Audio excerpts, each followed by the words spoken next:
En las películas del lejano oeste, la imagen de los nativos americanos casi siempre está distorsionada.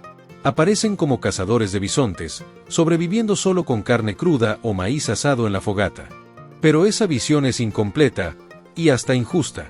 La verdad es que la alimentación de los pueblos indígenas del viejo oeste era variada, equilibrada y llena de significados culturales.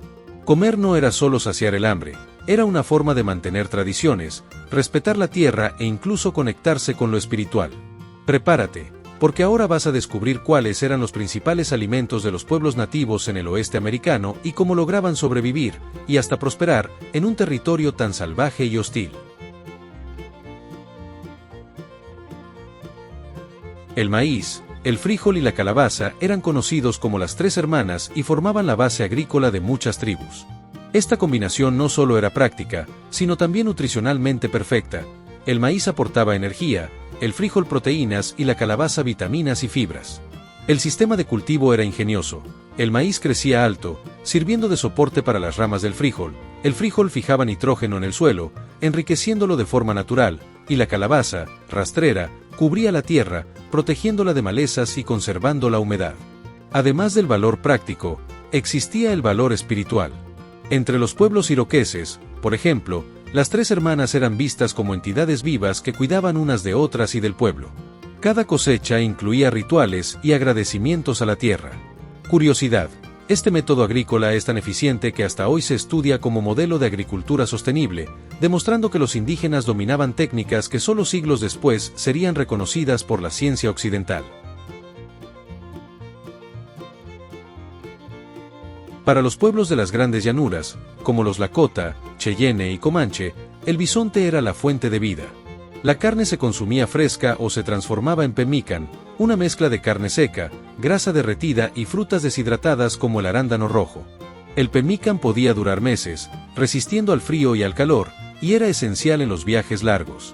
Nada se desperdiciaba, los huesos se convertían en herramientas, las pieles se usaban en las tiendas, los tipis, los tendones se transformaban en cuerdas y hasta el estiércol seco servía como combustible para el fuego. El bisonte no era solo alimento, sino parte de la cosmovisión espiritual. Muchos pueblos creían que el animal había sido entregado por los dioses para sostener la vida, y cazarlo implicaba cantos y rituales de agradecimiento. Curiosidad: el pemmican era tan eficaz que fue adoptado incluso por exploradores europeos en Canadá, quienes lo consideraban más confiable que sus propios suministros. En el árido suroeste, pueblos como los Navajo, Hopi y Apache tuvieron que lidiar con la falta de ríos constantes. La supervivencia dependía de la creatividad y de la adaptación a condiciones extremas. Cultivaban variedades de maíz de colores, como el maíz azul, resistente a la sequía y rico en nutrientes. El maíz se transformaba en panés, gachas y hasta en bebidas fermentadas. Además, recolectaban el higo chumbo, fruto del nopal, que podía consumirse crudo o convertido en mermelada. Las semillas se tostaban y se convertían en harina. Otras fuentes de alimento incluían semillas de amaranto, frijoles secos, chiles picantes y piñones de montaña. La caza también cumplía un papel importante. Los conejos, ciervos y cabras montesas eran comunes, siempre aprovechados en su totalidad. Curiosidad: los Hopi desarrollaron técnicas llamadas dry farming, en las que el maíz germinaba únicamente con la humedad del amanecer, sin irrigación artificial, una prueba de ingeniería agrícola milenaria. En las regiones frías y húmedas del noroeste del Pacífico, la dieta era casi lo opuesto a las llanuras secas.